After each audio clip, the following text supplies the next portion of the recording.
So Daddy A, Daddy Alan. So, of course, my first question is, I last saw yun ng Daddy A. Kamusta na po kayo ngayon? Kasi you're looking well po. Actually, pinagandaan ko to dahil alam ko medyo nakakapagod tong event pero masaya.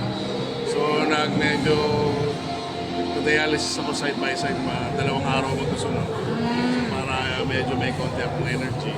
Okay. And later, 6 a.m., meron uli akong dialysis para hindi ako manghina. Pero nararamdaman ko na ng konti. Pero okay pa naman ako. Pero do you plan to have a transplant? I'm looking forward to have transplant and looking for the donor. And actually, meron akong kausap na kaibigan. Pero nandun pa kami sa process na matching, kung match pa kami, ganyan. Hopefully, God willing, match kami at this year. Matransplant ako para makapag-work na ako ulit. Makabalik na ako sa scene ng todo-todo, hindi yung masulpot-sulpot lang. So sir, so far ano po yung nakakasa sa inyo na mga gagawin yung projects is 2026? Actually, madami kasi marami akong artist na Hawak. bukod sa hawak, meron pa akong mga dinidevelo, mga dinidiscover, meron akong mga... Kasi ang hilig ko kasi yung mga potential dinidevelop ko hanggang mag-grow, hanggang dumating sa point na yung maging superstar na. Like Four of Spades. Ganun. Yes. Tapos yung daughter ko rin, medyo inaano ko na rin siya, si Shani. So, na-nominate din sa tonight. And hopefully, manalo rin sa mga susunod na panahon. Magkaroon din ng hits. Tulad ng kuya niya. Sir, ano pong masasabi nyo parang nalove team naliling si Zild sa isang member ng Bini?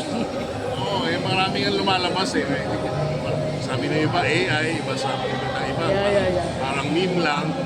Hindi ko naman din sila nakakasama for a while dahil nga lagi ako lang sa hospital. Pero wala naman ako naririnig na sobrang linaw, confirm, na tungkol doon. Alam ko, magkakaibigan sila. Magkakatropa, pag meron silang, lumalabas sila as a group.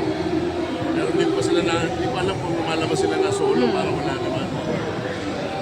Sir, ano pong usually hinahanap nyo or it factor for you when it comes to discovering and developing new Sa artists? akin, maraming talented eh. Sobrang daming magaling. Pero inuuna ko yung maganda yung heart.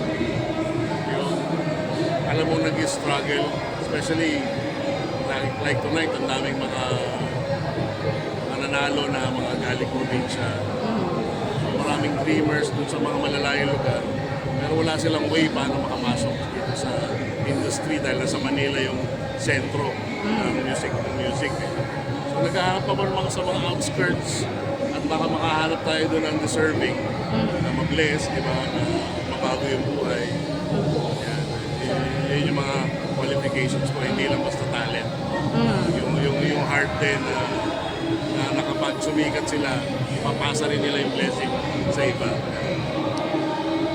Sino po yung mga artist na sa tingin nyo okay maging ka-collab ng Four of Spades? Yes.